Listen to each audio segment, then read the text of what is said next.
how do you know you can't possibly do that if you've never tried? And everybody has to start at the point of knowing nothing and learn as they go along. That would be my advice. Just go in and do it. As I say, I started painting. The first few were just horrific. I buckled down and just did what needed to be done to get it to the point that I can actually sell my artwork now. So I said, everyone, you have to learn. And the starting point is knowing nothing. And the learning is the adventure. And just go with the flow. You'll be amazed what you can do. I'm amazed at what I'm doing. So you'll be amazed too.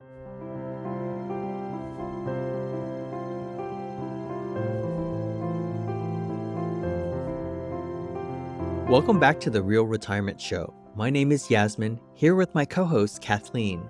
Whether you're retired or thinking about retirement, we delve into the multifaceted world of retirement beyond the finances. This isn't your typical retirement discussion. It's a vibrant journey into what retirement truly means in today's world. We bring you real stories from real retirees and experts discussing real challenges, surprises, joys, heartaches, and the myriad of emotions that come with retirement. From addressing family dynamics to mental and physical health to finding purpose, we tackle the issues that truly matter to retirees and those thinking about retirement. In this episode, we dive into the inspiring journey of Angie Welch, a retiree who turned her newfound passion for painting into a surprising and fulfilling second career. Angie shares how she overcame initial doubts and the importance of learning and growing at any stage in life. With her story, we explore the transformative power of pursuing passions post-retirement, the value of community, and how embracing challenges can lead to unexpected joys and accomplishments. Let's join our conversation. I'm thrilled that we were able to get you together with us today. One of the things about Angie that I really admired is that she redesigns herself and her talents, and she's not afraid to start something. One of the other things that we talked about is the fact that she planned her retirement. She took challenges in that first step, and she produced some amazing things. And she has so much to be proud of, and one of which is just over her right shoulder.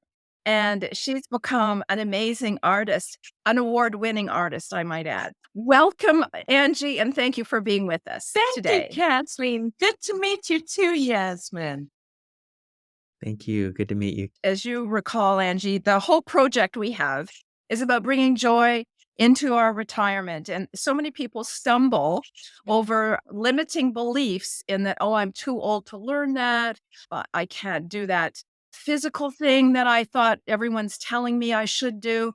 But you took a different approach. And if I can just ask where you were and explain to us where you were before you retired and what planning went into that in the first stages.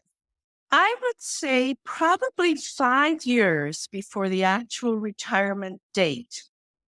I thought to myself, what do I want to do? What have I been putting off all my life because I've never had the time to do it?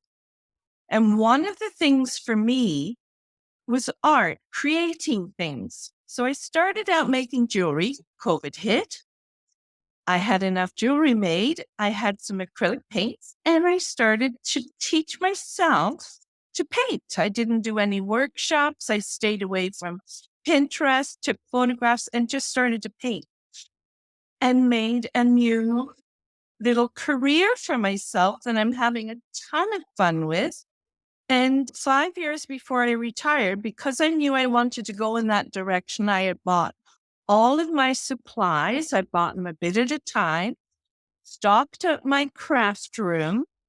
And then it was amazing when COVID hit, it was my opportunity to do exactly what I wanted to do. I had all the time in the world to do it. I could do it in my house. And that's what I did. And I say to my friends before they retire, find something you want to do and start working towards doing that, even if you have to take classes to do it, because it's amazing. You have to have something to do in retirement. You can't sit on the rocking chair and watch daytime TV. Find a passion. Angie, did you have a background or experience in art or painting before? I had never really painted anything since public school. And what happened was a little competition came up online from my hometown in England. They would post a photograph. People had to paint it, crayon it, whatever medium, send a picture of it in, and it was a competition to have your picture put in a calendar. And I sent the first one in, horrific. Sent the second one in, wonderful, and won. Then the next week, I won, and I thought, okay, I need to stop. This is crazy. Other people need to have enough. And from that, I met with, and there's another key. You have to meet with people with the same like mind. So you do that. Social media is fantastic to that. I hooked up with the London community artists through social media, got into that, and I've met all these wonderful people who inspire me, and some of them I have inspired. And we just kind of coach each other along, and all of us are having a ball. And that's another thing you need to do in retirement. Find like-minded people somewhere. Use social media. Do a search. You'll find walking groups, birding groups. Everything's there for you in your area. Find those and start thinking about which ones are you going to join when you retire. This is a perfect segue, and it almost seems that we've planned this, but as our audience knows, it's all very organic because I jump in with all kinds of tangent thinking sometimes. But it's a perfect opportunity for me to say this is exactly what Yasmin's initial vision was, that we would have a community, an online community for people that could find one another across the globe. And as you have in London, England, you live in London, Ontario. So it's not limiting. So our community is being enriched by people like yourself, and the opportunity and the reminders that you do need to search out. There's a little bit of work involved, but don't be afraid of the work, because the rewards are immense, and you're proof of that. But the work is the adventure, because you never know where you're going to go. I knew I wanted to start to paint. I never knew I was going to end up in competitions and art shows and everything else. You mentioned that this has become a little business for you, and one of the things that we've discovered is that sometimes people have little side hustles, and then as they retire, that becomes a major focus for them, augmenting their time and their finances. So tell me how that developed for you, and how you monetize your artwork. It developed for me because I used to do craft shows selling jewelry. So I had done that for a long time. So I had experience with that. With the art, it doesn't sell as well at craft shows, but by joining with like-minded people and the London community artists, I have found avenues to display my art really inexpensively.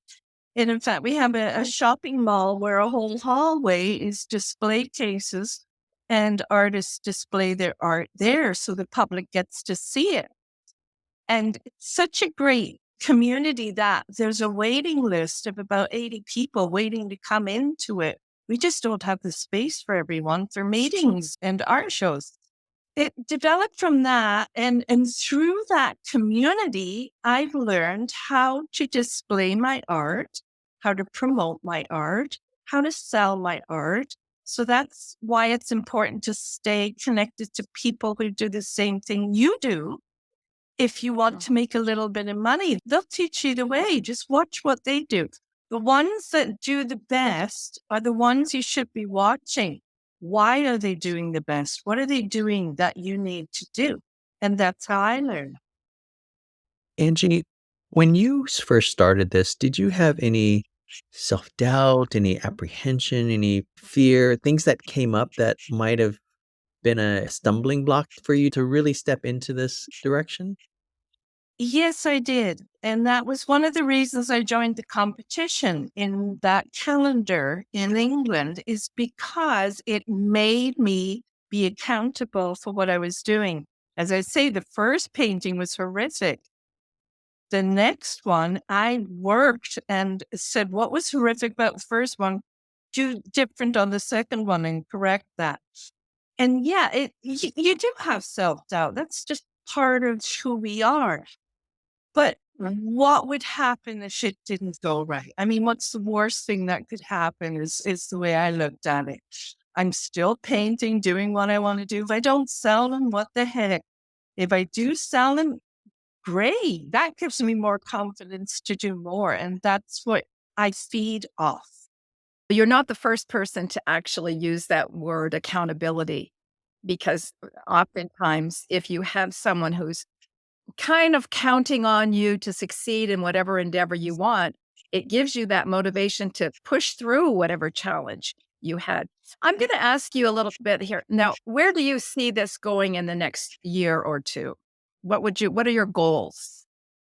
Oh, just keep painting and keep finding outlets to where to display it and sell it. It's my goal. And just enjoy, have fun with it. It gets me out of the house if I have to go out and take photographs of things I want to paint. So I get out of the house, I meet people there.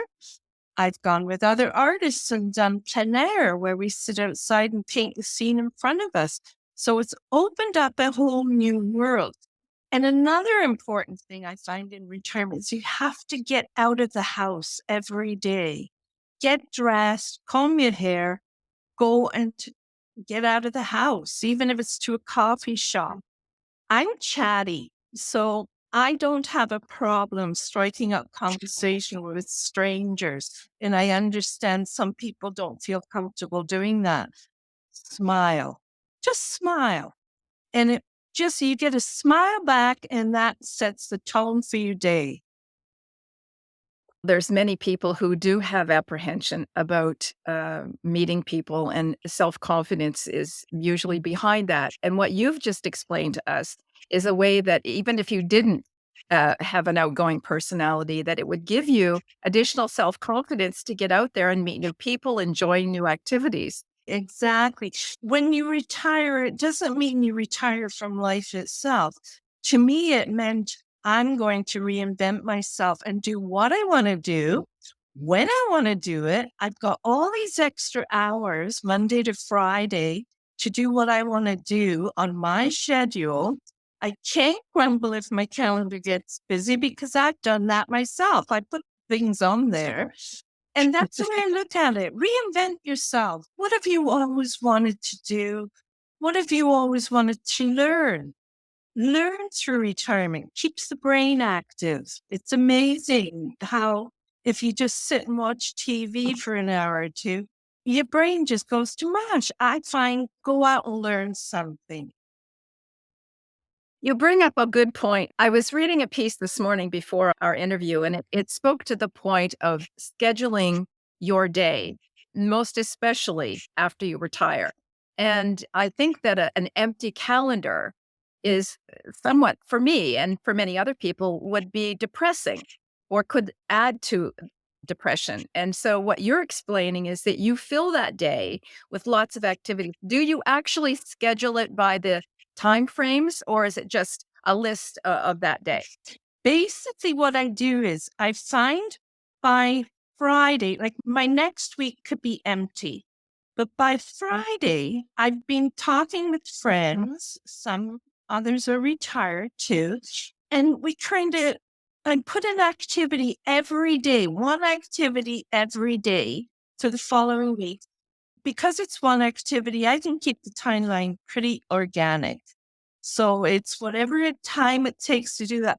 Because when I worked, everything was timed. I worked in the school board. Everything was like timed to 15-minute segments. When I retired, it was like, I don't want to time things like that. I want to just live an organic life without the clock as much as possible, without But every day I do put something on my phone calendar, and I find by Sunday night, most of the next week is all booked up with something on each day. And I have something to look forward to every day and something to get dressed, go out and do. We talk a little bit about family and friend dynamic. And with your experience, have you noticed a shift in how people see you, whether it's positive or negative? And do they have questions? I know I look at myself in the mirror and I think, oh, I've gotten old. I'm an older person. My parents passed. So since retirement, with my parents passing, I felt that paradigm shift. Now I'm the senior on the top of the hierarchy. I did find that, but that's what we work towards. That's what life is about. You meet those stages and they don't bother me at all. And I meet people who, what did you do for a living? And I tell them, and it's like, oh, because I was a custodian. I was a custodian in secondary school. But to me, that was the perfect job. Monday to Friday, uniform, didn't have to wear my own clothing, knew what I was doing every day of the week. But every week was scheduled when I was working in increments. Now that I'm retired, I'm enjoying a more organic life. I'm living like a teenager with my own pad and a fantastic allowance. That's basically how I look at it.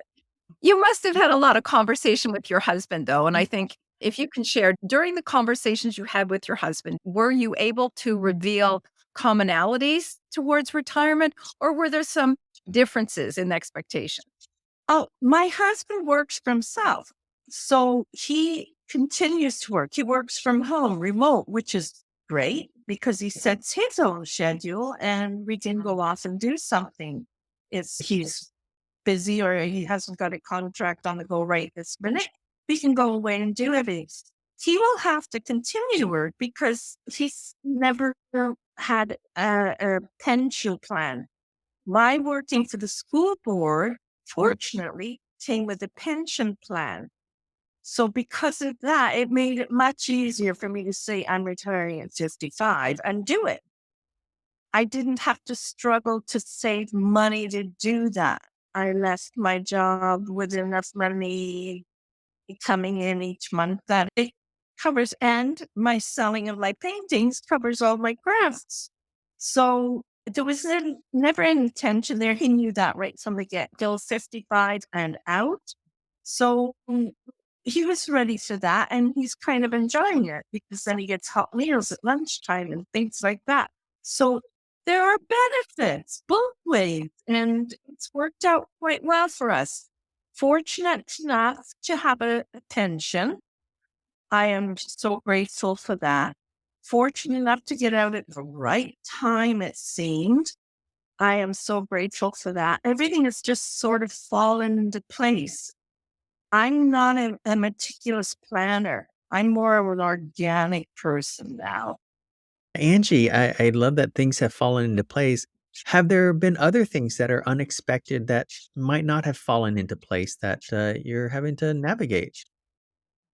Nothing that I can think of. We did a lot of traveling during the years when I worked. That is out of my systems. A lot of people are, why did you look at the price of vacations? And I think, oh my gosh, I am so glad I did all my traveling earlier. There's nothing really that I strive towards saving for. I'm comfortable where I am, and I have insurance for health care and stuff like that. I do have those benefits that I repurchase. So we're comfortable. Nothing that I don't have tons of money invested, so I don't have to worry about the economy or anything like that. It's a pretty laissez-faire lifestyle, I would say. I don't get too rattled about too much. I would say one of the things that you've demonstrated was your gratitude about the situation in retirement. And were speaking with one of other interviewees, and gratitude came up as it's recognized. It's a major positive reinforcement element within our lives. So it was wonderful to hear that You use that word several times. Angie, it is an absolute thrill. You have so much to offer our listening audience. And I love the fact that you're showcasing one of your pieces behind you. And it's a real joy to see the optimism that you provide in your journey.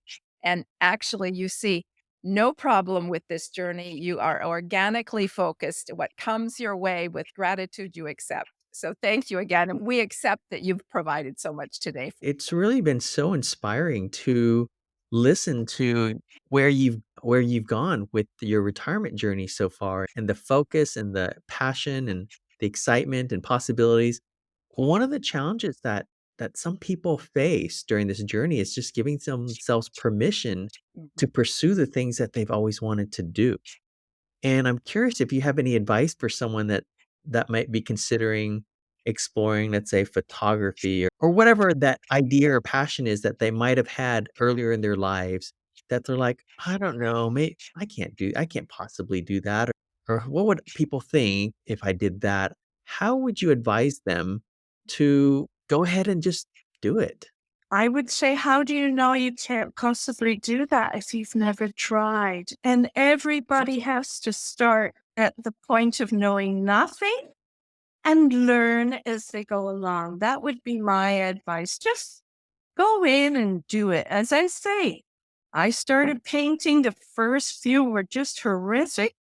I buckled down and just did what needed to be done to get it to the point that I can actually sell my artwork now. So I said, everyone, you have to learn. And the starting point is knowing nothing. And the learning is the adventure. And just go with the flow. You'll be amazed what you can do. I'm amazed at what I'm doing. So you'll be amazed too. And always keep learning. Learning is so important. So powerful. Kathleen, I've got a question for you. When you first chatted with Angie, what was it about her that got you so excited and inspired to have her join us in a conversation? Well, I think that she didn't have any limiting beliefs. She took her retirement almost like a challenge in and of itself. And what can I make of this? And it was, to me, I saw her on a really exciting journey. And when she just mentioned how the learning is the joy in the journey, I thought, my gosh, so many people have it just reversed. When they start the retirement journey, they think it to be a challenge. And what am I going to do? And how am I going to do this? And they seem to want someone to design it for them. And what I saw in Angie was that she designed retirement herself. And no two retirement journeys are the same. We know that. And to have the wherewithal to take it kind of like the bull with the horns and saying, this is what I think I can do in life. And I'm not afraid because what she said, everyone starts knowing nothing. So Exactly. that's what I saw in Angie. And she was very talented. I'm just going to go back a couple of years if I can. I wrote a book.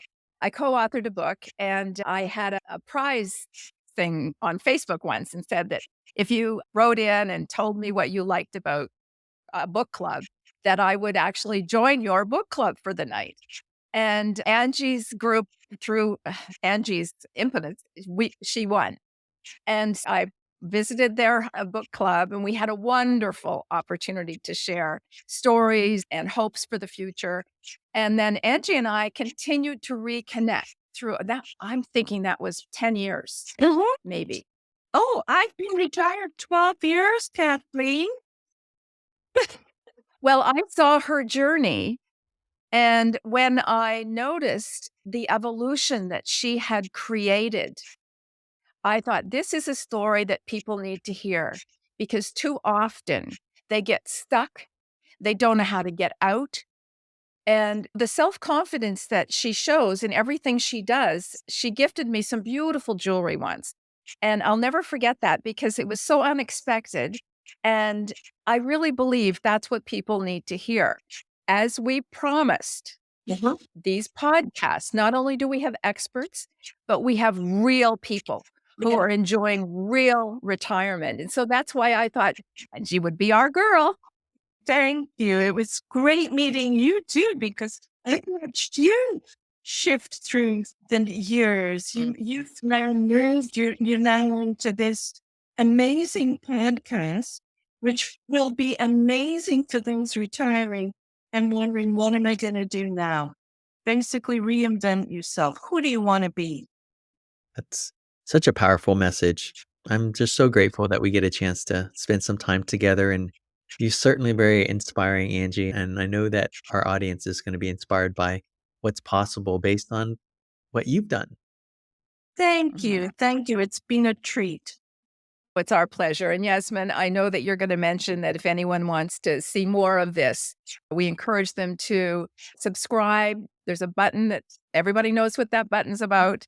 And we want to understand what you'd like to hear, we bring you what you want, not necessarily what we think you want. I hope that Angie's story has inspired you to put some questions down below and help us organize our library for you.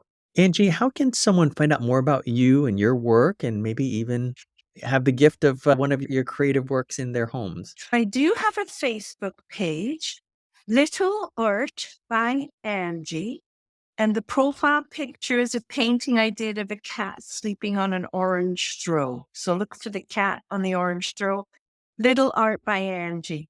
I post every painting I've done on that page, and you can go all the way back and see the horrific ones. All the good, the bad, the ugly, it doesn't matter. I have to post it. If I paint it, I post it. That's my challenge to me. And that's what keeps me, as I say, accountable and keeps me wanting to learn and improve what I do. So Little Art by Angie on Facebook is my page. Everyone's welcome to go on there, join up, have a look at what I've done, and you'll see how progress has happened for me. And I'm hoping others will get some inspiration to just, what if you wanted to do all your life, never have the time to do it? And it doesn't have to cost a fortune. I love the fact that you are sharing all of your work and just sharing your journey. I think so many people have this fear of imposter syndrome. Who am I? My work's not good enough. I'm not good enough. All these things.